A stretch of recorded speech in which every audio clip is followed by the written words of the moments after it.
Good day, my good friends, Dr. Michael Russell, Dr. Kristen Craft. Welcome to our Game of Concepts podcast. I am Trevor Goertzen, and I am not a doctor. But when I surround myself with these two brilliant people, man, we have some fun.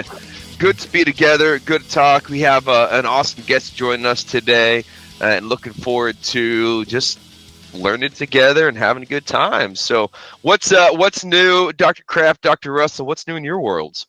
I had an amazing trip last week. Got to go out to Full Sail University and see their facility, which was amazing. They have a full movie studio, full backlot, all kinds of recording studios, digital animation, just all the fun stuff. That they have an amazing esports arena that it's called the Armada, Full Sail Armada.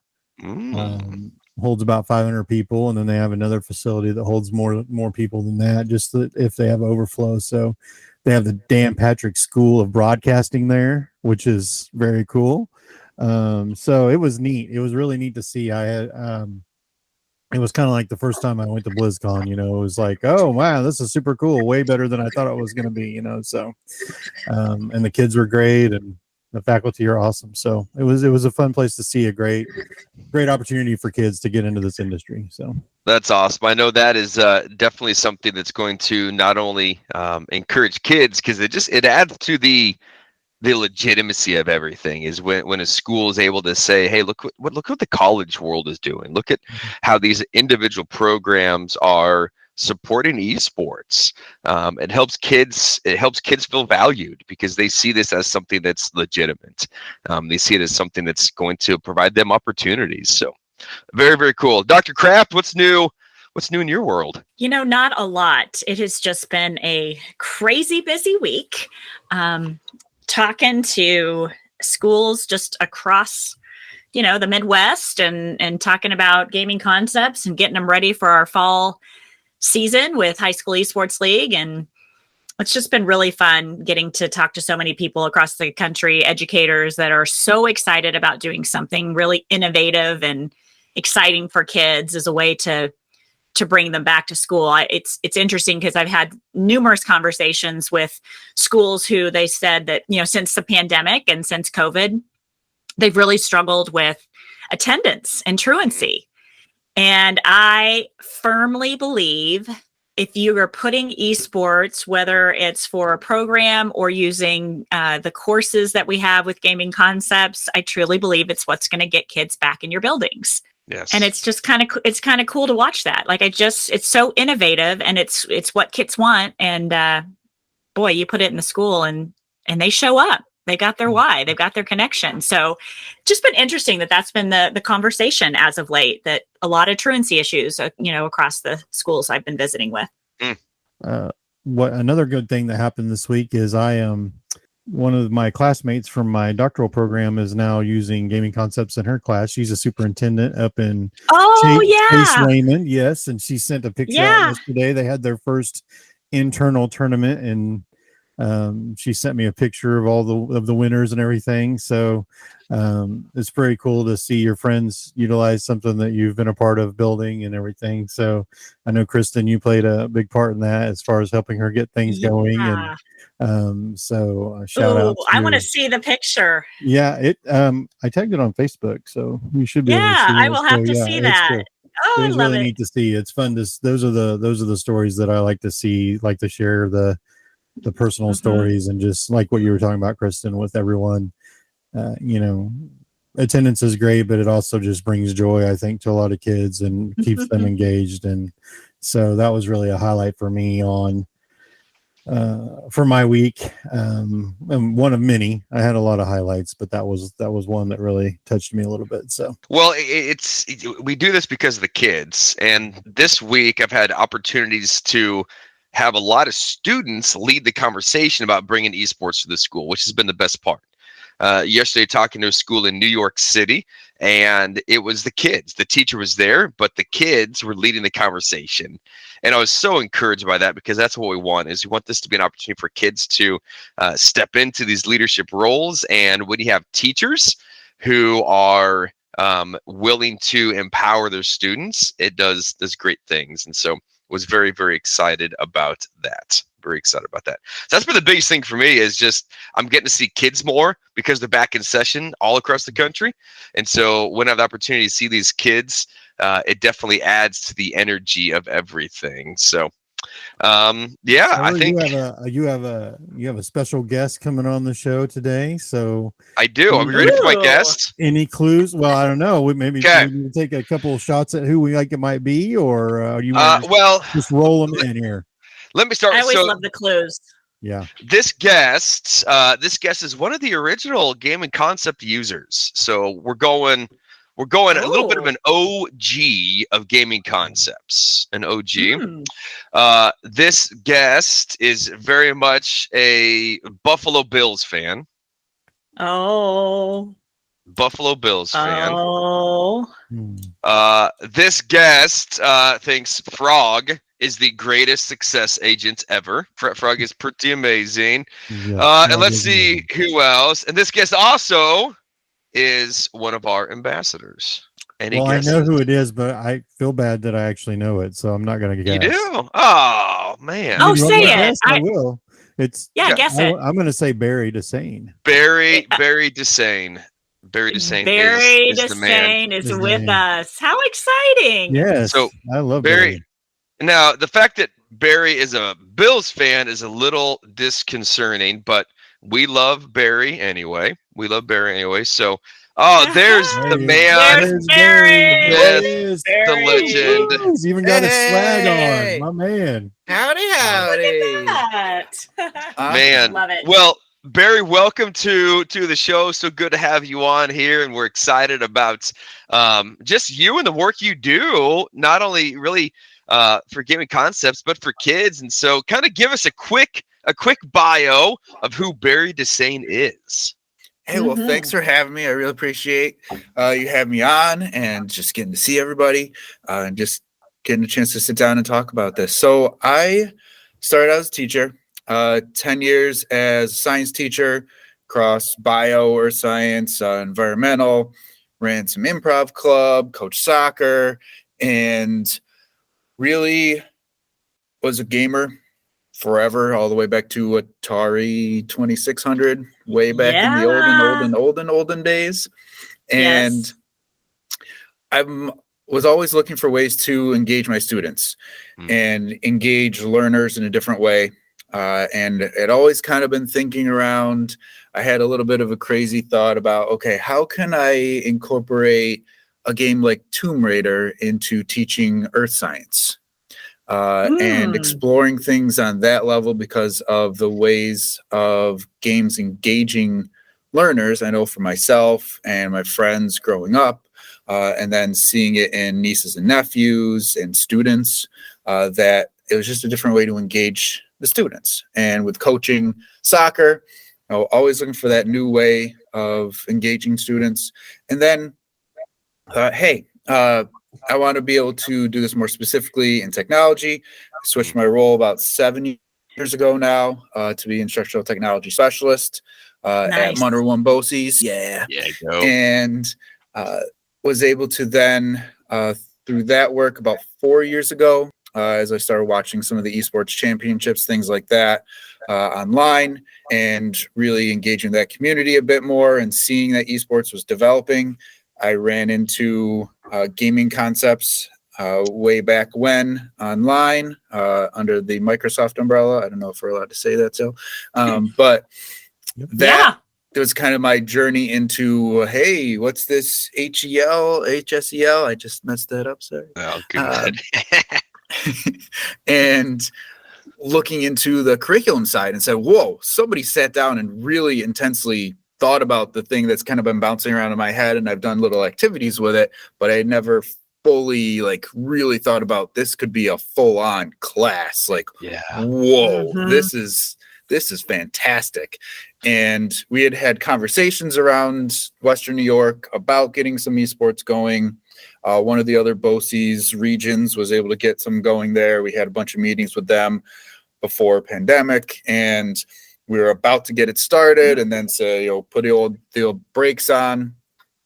for that, but I was still doing the research, comparing HSEL with another option, if you want to call it that, and in the education space anyways, and really found that HSEL and Generation Esports was doing it in the education way of there is engagement here. There is learning. That is the focus of this. This is not just, okay, kids, go sit and play games and pay us money. This is, we are here to give you structure. We are here to help you learn, to help you look forward to, this is career goals. This is where you could end up in your life with a passion, and where do you want to go? And pick that out, and you don't have to be the one sitting and playing the games. Even look at your different roles. Look at how you're just learning about technology and engaging with digital citizenship, with SEL, with going across the curriculum for engineering, programming, languages, sciences. It's math, of course, and in history, we bring in the history of how all of this fits together, and being able to look ahead and look at social problems. And this, it's kind of just brings everything together. And when I say kind of, I mean fully engages learners for long periods of time. And that's my introduction. Whoa. Yes. That was great. I love that you said it's not about just, sitting and playing games. I think there is absolutely a place for that. But I think you hit the nail on the head when you talked about that educational component, and that it gives it structure, and it gives it meaning, and it gives it purpose, even for life after graduation. So thank you for saying that. Oh yeah. So it's almost like Barry, as you were kind of looking for something, it also found you, and really, I'd be curious the timelines, how they match up between you and our esteemed author, Dr. Mike Russell. If those timelines are about the same time, because I don't know how old you guys are, I'm not gonna guess ages, but you both had that same dream, and Mike was able to leverage that into creating the curriculum, getting on Microsoft. You find it, and now not only you're a champion for within your own community, but across the country, as you've had the opportunity to speak about this at different events and activities. Here you are on a podcast with us and working as one of our ambassadors. How do you see the future of gaming concepts, really esports? Because you've kind of seen the progression. Where do you see esports going, and where do you see the curriculum piece going within schools? How do you see that coming in the near future or in the long term? So coming to find the Dr. Michael Russell connection was one of those local conferences that can be incredibly powerful. So it ended up being, it's our state ISTE conference called NICEGATE, and go there every year. I was presenting, working with Microsoft there. I'm presenting and just always exploring what's happening there. And I saw we were having some esports things there last year, and I was like, hey, all right, I'll look at this. And then it had someone else's name at Generation Esports on the presenter list. And I was like, I'm not familiar with that person, but I want to go check this out, because it didn't say anything specific on HSEL or Generation Esports. That I was like, all right, I'm going to get in here. So I walk in, and I look again. I'm like, wait a minute. That's Dr. Michael Russell and Dr. Christy Custer. Rob Whedon was there, and it was like the super showcase of Generation Esports HSEL. And I could hardly contain myself to just listen quietly during the presentation and not jump out of my seat or run up and give everybody high fives or anything like that, because it was total shock that they were here and they were right in Rochester. And I was so excited. I was like, I need to go talk to everybody right now, because I need to share my passion, and I want to tell you how great everything you're doing is, because I've done the research and done the work for 4 years basically to really get us started in this region, and the focus on the education piece. So my passion came from that. That was the first time that I got to meet Mike and Christy and Frog, and then I got to interview with Connor because I was jumping all over the place. So like, hey, get this guy on some video or something because we got to get him to get away from us because he's too crazy. It was a great interview though, Barry. I mean, your passion definitely showed through. I remember sitting in there and listening to you talk, and it was like, it was all the things we had said over the years for so long, before we met you. And, we have that conversation happens a lot where we find, folks like yourself. I talked to a lady, gal in Memphis yesterday, and the same thing was like, I want to do all these great things. And it's, and it's awesome that we all kind of think along the same lines. And now we get to use, and bring this to our kids. So, but that interview was fantastic. That was really like the first time I was like, wow, people actually like us and they read our stuff, it was kind of, we don't do a lot of it in person, so it was kind of weird, it was kind of an unusual experience at that point, and it was cool to be a part of that. So yeah, thank you for sharing that. Well, I love that. You had like this EduStar, edu nerd experience, and Mike was your like edu hero, and that's what I call them. That's that Twitter when you meet somebody that you've been kind of following and watching, and Frog, I think that's awesome. I was gonna ask you, now that you've kind of been at this a while, what are some of the like inspiring stories or stories that you've seen that have impacted kids? I'd love to hear, you've got such a passion for it and you've really done a lot with it. What are some of the things that you've seen that have really impacted kids and maybe even teachers? So I'm really the looking ahead and back to what Trevor was talking about too, was like the promise of this becoming something more, and it's something that we have talked about, of something becoming more than just a club or an extracurricular sport or however it's characterized. Of this is 21st century curriculum at its finest. It's integrating what students are craving, and it's something that it's sprinkled in traditional school, and it's usually by that passionate teacher or that passionate administrator that allows that passionate teacher to do that, and they're working together. But it's rare to see that across an entire school, and having the course itself, that is what's going to make the difference for so many students. And that's what the passion comes from, and that's why it's such a great piece to have gaming concepts, is because there's a practical curriculum that the old school can really look at and say, all right, I have something tangible here that is able to be followed. It has lesson plans, there's targets, there's SEL embedded in there, and this is a real course. This is not all right, yep, go play your games, everyone. And that old, like, yep, they're down in the basement playing their video games. Like, it's such we're past that. That's over. Yeah. That needs to be done, because that is the world now. And students realize that. And I think most adults realize that too, but it's gaming concepts, kind of that bridge across the generations of look at what somebody in the older generation and its group of teachers, and they did this inside of a school and made this a real occurrence, this real curriculum. And this doesn't come from just kind of pulled out of thin air by a company and they're just trying to sell something. This is made by teachers with students over time. It wasn't just written over a summer and then let's go sell. This is years and years and years of experience here. And that is where that bridge coming across the generations needs to happen. And it needs to be inside of schools.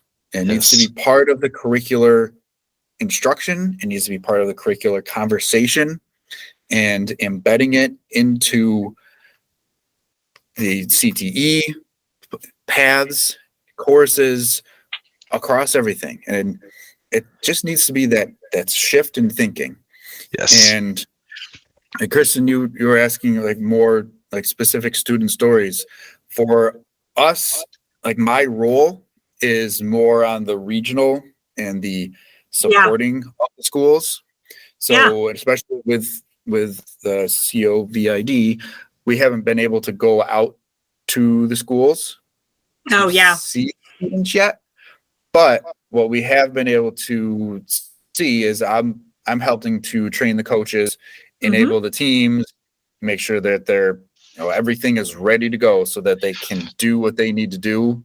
And we have multiple students that have made playoffs in their first year when they never thought that was possible.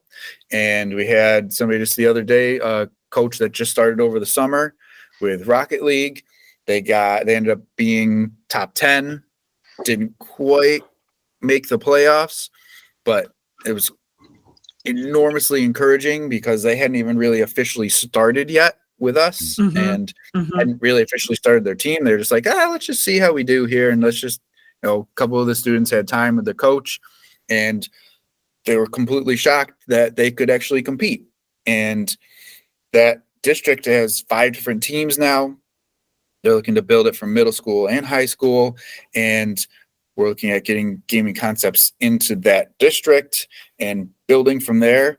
But that's, in my role, I don't see those specific students every day. And that's kind of what I miss from my coaching and teaching days, as we all do, as everybody is nodding along with me. Yep. But, just knowing, and that's part of what I knew when I took this position 6-7 years ago, was that I'm going to be supporting the larger framework for a lot more students outside of my little tiny all girls private school.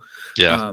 That's part of what I knew when I went into this role, but that's also part of the passion of, we got this started.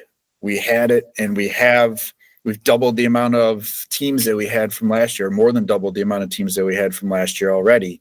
And so we're just trying to get that ball rolling, get curriculum embedded, and really get the bridges built. But is there a story about like an educator or like a district level person where they were like, this is never going to work, I hate this, and then all of a sudden you kind of explain everything to them and then they just go, I get it, like I understand why this is important? Mike, have you met Trevor? Yes, I have met Trevor. Yeah, I know. I was just say I'm an example of that. I get that. Yeah, total we had example. That conversation. Yep, we had that conversation over the summer. Trevor and I did. And it's one of those we do have. So we're kind of in that role of, Mike, you nailed it, of we have to convince the administrators that this is real. Yeah. That this is actual curriculum. This is something that is building students and accessible to students that traditional sports are not, in many different ways. From I show them the Microsoft Adaptive Controller and the ways that can be used, and it's incredible. And they don't, nobody knew that existed, and we had been trying to get it into the schools, and we did some support things with our occupational therapy. Was able to bring a couple into schools, but now what I'm making that part of my presentation for esports, and part of the inclusion pieces that we put into there when we're talking about this. And that is just that other level of reaching the students that they can't play traditional sports at all. But they have 2 fingers on one hand. They're not able to move. Like, there's so many examples. I'm not even going to keep going, but there's so many examples of, we can make it work for them, and they can play games with their friends, and they can be competitive. And that alone, giving them that opportunity, is something they've never been able to have at school before. Most of them have never had that. I love that you just said that. I got to highlight the fact esports is really one of the most inclusive things you could do in a school. I mean, if you have kids that speak another language, you can play games. You can come together as a team. If you have kids that their bodies don't work the same as other students, you can play games. You can be a part of a team. There's so many different communities that benefit by being a part of something at school. That just really hit me when you said that, and the adapters and things like that. There's no gender. There's no, it's everybody can come and just be a part of something really spectacular. And that's why I think we're getting about 10% of students involved in it. So thank you for pointing out the inclusive piece and the Microsoft, adapter and things like that, because I think that's a really important point to make. Yeah, that's one of the asynchronous courses that we're running this year too. I'm just calling it esports for inclusion, of starting right from the beginning of what is esports, but then why is that inclusion piece different than other opportunities? I'm making a sticky note of that because I want to remember that term, esports for inclusion, because I don't know that I think about it from that perspective a lot, because if you're not, it's like anything else, unless you see it, you don't always think about it.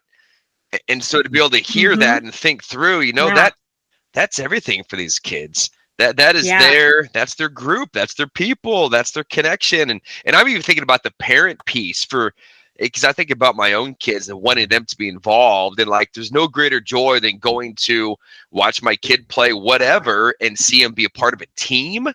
For these parents who maybe their kid was never able to be a part of a team before, and now they can watch them be a part of a team and see the joy in a kid's face like that. As you're talking about that, Barry, as a dad, that makes me happy and it makes me excited to think about. Yep. Yeah, and it's just another inspiring piece of, this is not just about esports, it's about life, and it's about inclusion and making kids feel a part of something. And if this can do that, then all for it.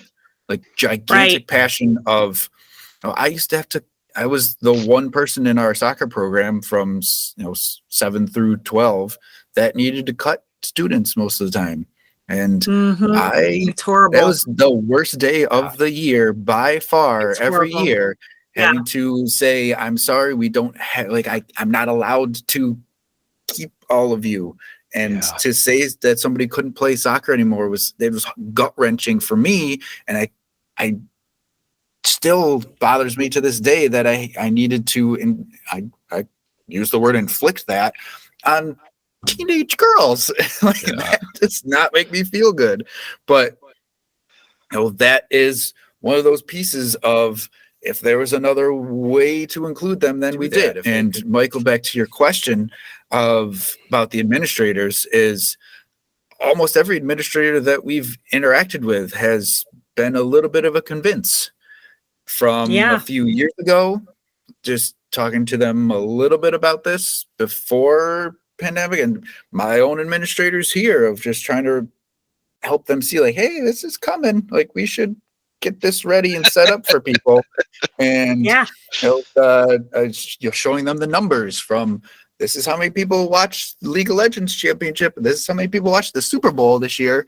It's kind of a thing here. And we need to support this in our region. And starting with that and the SEL pieces and the support of students, we focus on that. You need to convince that administrator that this is worth it and it's worth the investment. And whether it's much of an investment or not, we get right down to that level of, okay, can your machines do this? And do you need to put a lot of money in now, or do you want to wait a little bit? And usually what we end up doing is, okay, try Rocket League, play that for free for a little while, and just get set up, see what goes on. And then all of a sudden 80 kids are trying to get on the team. And they're like, whoa, okay, we thought it might be like 5. And now we're at 80 or 100. And then it's at 150. And they're like, okay, I guess this is real. And then we start seeing, like, we have a bunch of labs going in around us. People are redoing whole rooms in the school, creating those esports labs. So a lot of the way education works around here is show me first, or who else is doing it. And then once we get that person and that district in, then everybody else is like, yes, that looks great. Let's do that. So talk about investment a minute.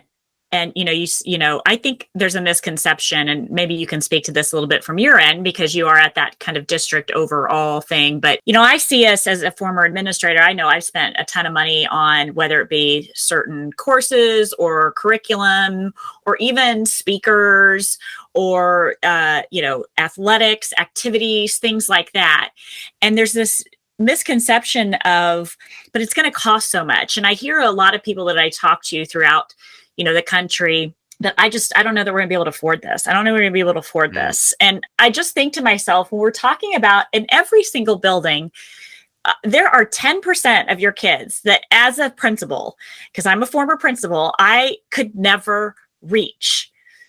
Why is it such a struggle to think about this as being so expensive and it's so can't afford it? And I'm thinking, isn't this kind of priceless to get more kids engaged into school? And is it really that expensive? I just think of the mounds of money that gets spent for a football program. A basketball program with 10 kids. Basketball program, right, with very few kids, where we're seeing you're hitting, 10% of your population.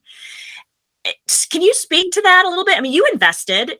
And was it just a horrible, huge investment, or is it very doable? And are there different pockets of funds you can pull from? I mean, can you talk about that from your level? It's that leap. It's that jump into, well, computers are expensive. And in one district, we had them looking at it. They ended up getting a couple of Xbox controllers, and that was it. Because some of the students wanted to get used to playing the game first, and then they would switch to the keyboard. And that was literally all they had to spend. A lot of what you're doing is, and I know we've said this a lot, is battling misconceptions about what it's going to actually take. And I love Kristen's question, because that's one of the main things I get asked too, is, well, my school doesn't support this, or they don't have the money for it. My first thought is, yeah, they do. Yeah, they do. They do. I spent $10,000 to recondition football helmets and shoulder pads for something that lasts like 3 months at most for a very small number of kids. So it's not that you don't have money; it's about where you want to put your money. But at the same time, yes, it's like you said, Barry. If you don't know what this is, and all you have is your misconceptions, you're not going to put money in it because you don't get it.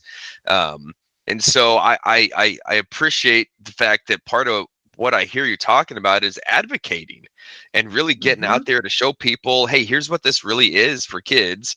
And let me tell you about school X, Y, and Z who's already doing it and the number of kids they have. And I know, Kristen, you and I could talk all day about the principals that we talked to, and they're like, yeah, I thought 5 kids, and then there's 50 kids, and I don't even know what to do with them. There's so many. Like that's the most common thing we hear is, I only thought a few, but it's more than I know what to do with. Now what do I do?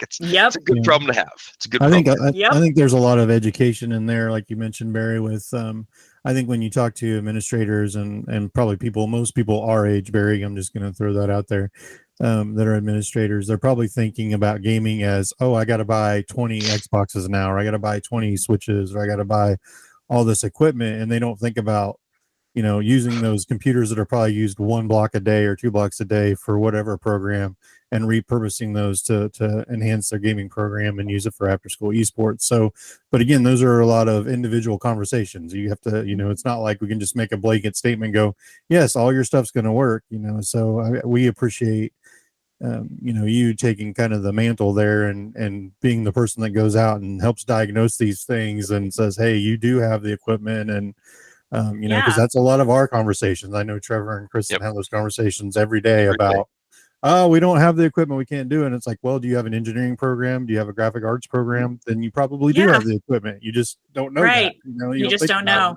I think it's that, especially now, during the last few years here with NVIDIA and the Bitcoin mining, and everybody just sees the video cards and the gaming PCs are crazy expensive. Oh my God. Yeah.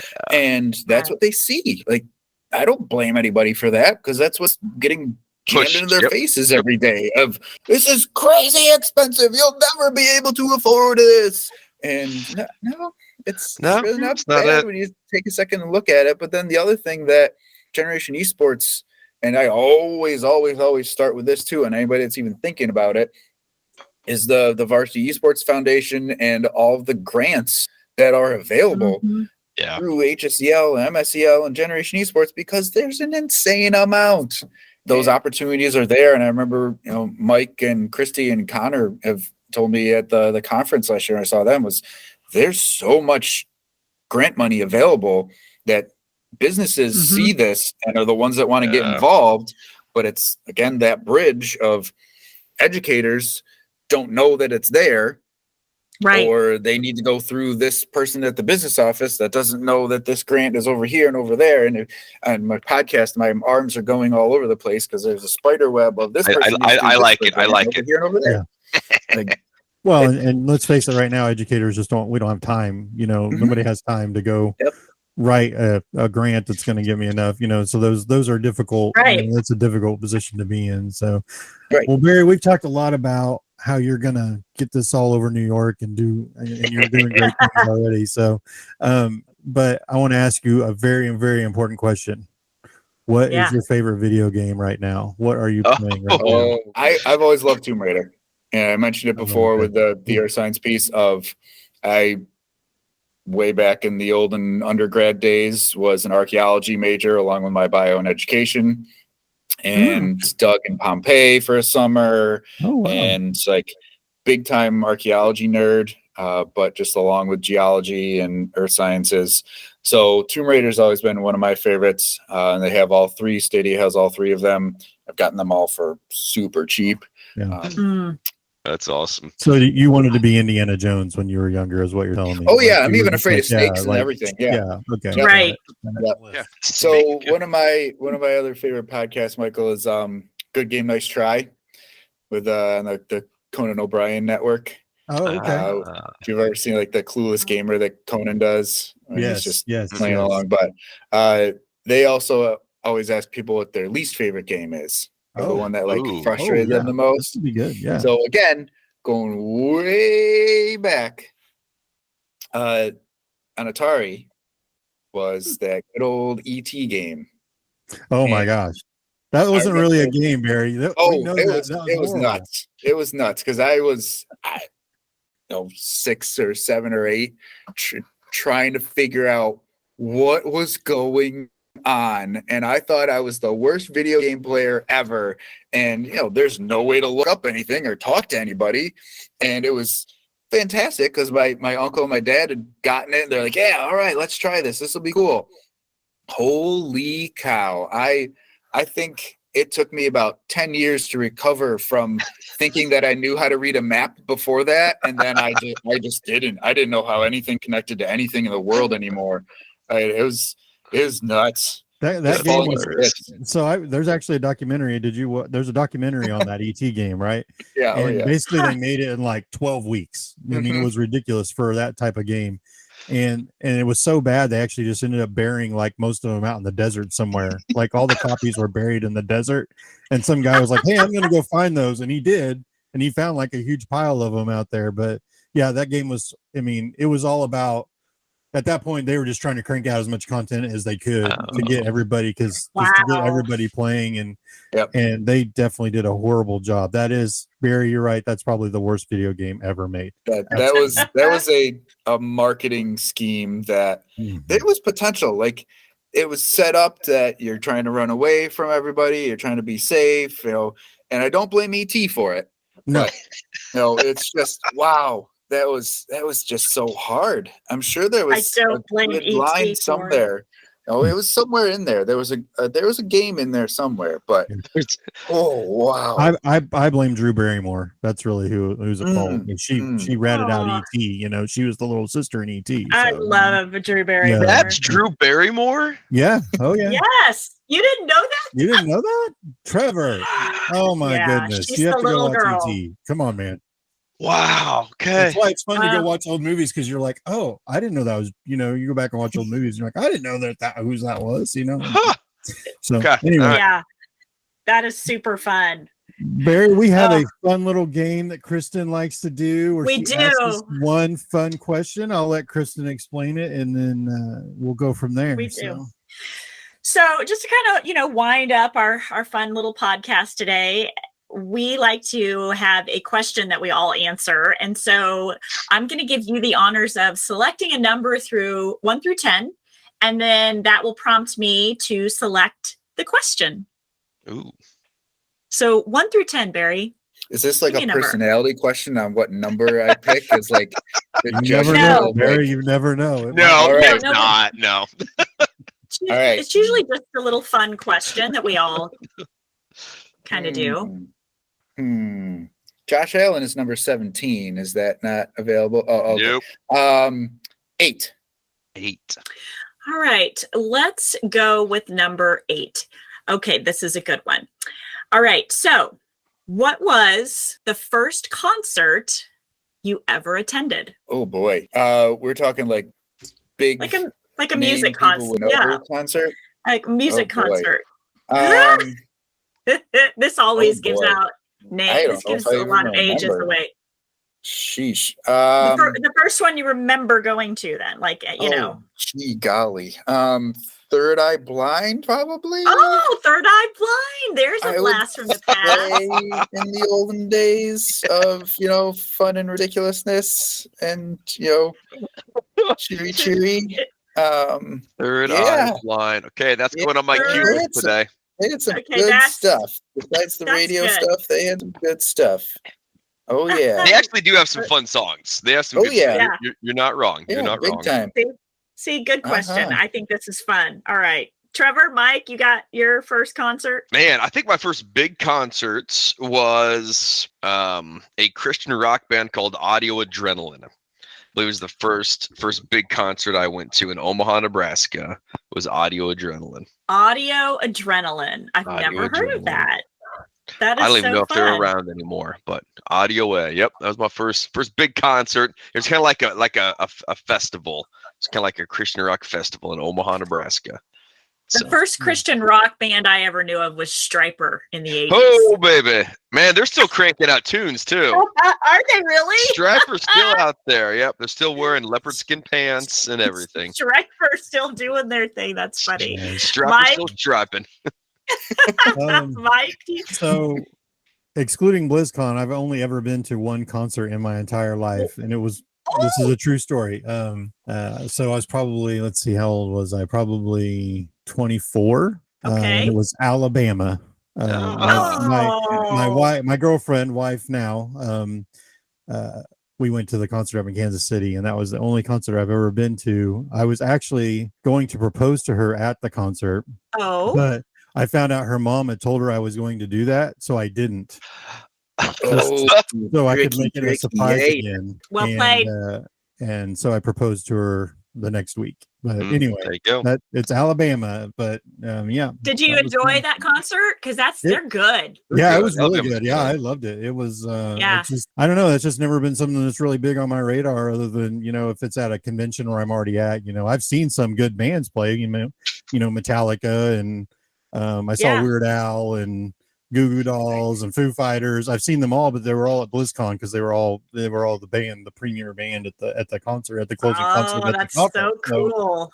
So I've seen, but the only true concert I've ever paid for to go to is Alabama, and yes, it was fantastic. I enjoyed it a lot. That is fantastic. Grew up having all their albums played all the time in my family, so I love Alabama. I'm gonna really date myself. My very first concert ever was the Cyndi Lauper Girls Just Want to Have Fun tour in 1985. 85. I was a 7th grader, so but I still remember it to this day, and I love concerts, so that's a great question. I love concerts, I love music, so thanks for playing our little special game. Yeah. You have a big one coming up, don't you, Kristen? Which Goo Goo one? Dolls? Well, that's this Saturday in Oklahoma. I don't know if we're going to get to go, but sorry about that. They're coming again to Salina in November. But yeah, I try to see them whenever they're very close by. So I'm a huge Goo Goo Dolls fan, like massive. Nice. Whenever I hear about Cindy Lauper, I think of Goonies. Yep. The Goonies. They play it right in the beginning of the Goonies movie. Yeah, Mhm. that's just random stuff. I know, It's right? 18. It's yeah, just, it's like yeah, Also a great movie. Also, they need like a reboot. I know. They need a oh, reboot. you can't No, I don't like it when they remake No. the classics. No. Man. You got to Yeah. leave it. You know, A reunion, You maybe gotta they leave- do a reunion. the truffle shuffle. I mean, that's you can't, and You can't. Data with the pinchers of power. I mean, you can't do those things. You can't We redo need it. the It original, like loses the effect. the prequel of the boat getting in there. There you and, go. There you all go. that, and then the Okay. origin story behind the truffle shuffle. Yeah. I like That's that. a Now good we're one. talking. Yeah. Coming soon Now to we're Disney talking. Plus Yeah. as a series. Yeah. I'm gonna shoot at Disney Plus, dude. They'll do anything. Yeah, They well, will The do truffle anything. shuffle. Yeah. Barry, where can people find you on social media? At Mr. Desain on Twitter, MRDSCI. LinkedIn, Barry Okay. Desain. Yeah. And that's all I'm really on, because Okay. I taught Perfect. in That's an me too. all-girls school for 10 years, and I was a young man in those days, so I did as little as possible on social media, and that kind of Yep. continued, because then I had Yeah. kids. Well, no problem. Well, again, I can be found at Kristen Esports on Twitter and LinkedIn as well. Trevor, where can you be found? It's LinkedIn, Trevor Goertzen, or definitely on Twitter at Goertzen_edu. Love it. And Mike? I am at Russ the Teach on Twitter and Michael Russell on LinkedIn.